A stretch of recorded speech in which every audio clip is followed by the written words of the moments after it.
यहाँ एक कहानी है एक ऐसे ऐप के बारे में जो बिना इंटरनेट के भी लोगों को जोड़ता है।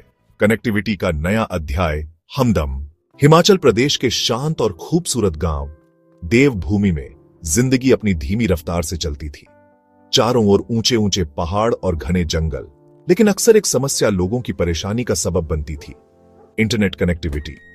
जब भी तेज बारिश होती या बर्फबारी होती, इंटरनेट का तार कट जाता और पूरा गांव बाहरी दुनिया से कट जाता।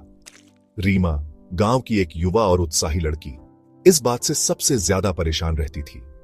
उसके दोस्त और परिवार के कई लोग आसपास के दूसरे गांवों में रहते थे और इंटरनेट न होने पर उनसे बात करना मुश्किल हो जाता था।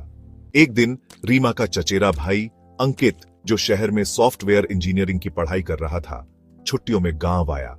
उसने रीमा की परेशानी देखी और ठान लिया कि वह इसका कोई हल निकालेगा। कुछ हफ्तों की कड़ी मेहनत और कई प्रयोगों के बाद अंकित ने एक ऐप बनाया। उसने इसे नाम दिया हमदम। हमदम कोई साधारण मैसेजिंग ऐप नहीं था। इसकी खासियत यह थी कि इसे चलाने के लिए इंटरनेट की जरूरत नहीं थी। अंकित ने समझाया, यह ब्लूटूथ और वाईफाई डायरेक्ट का इस्तेमाल करता है। जब तुम हमदम ऑन इन करोगी तो तुम्हारा फोन एक छोटे ट्रांसमीटर की तरह काम करेगा। यह तुम्हारे आसपास के दूसरे हमदम यूजर्स के फोन से जुड़ जाएगा। अगर तुम्हारे दोस्त का फोन थोड़ी दूर है तो मैसेज किसी बीच के फोन से होकर उस तक पहुंच जाएगा, जैसे एक चेन बनती है।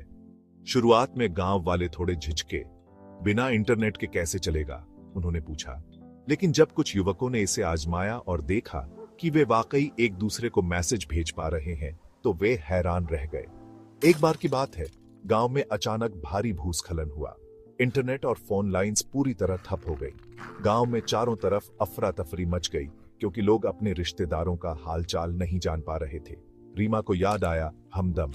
उसने तुरंत ऐप खोला और अपने दोस्तों को मैसेज भेजना शुरू किया।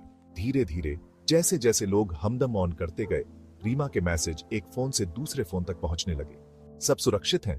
रीमा ने पहला मैसेज भेजा। हाँ, हम ठीक हैं। तुम लोग कैसे हो?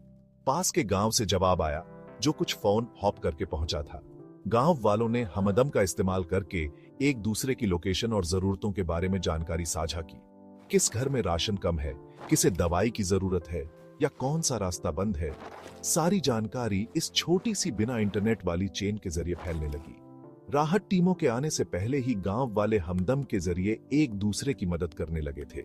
उस दिन हमदम सिर्फ एक ऐप नहीं रहा, बल्कि देवभूमि और उसके आसपास के गांवों की जीवन रेखा बन गया।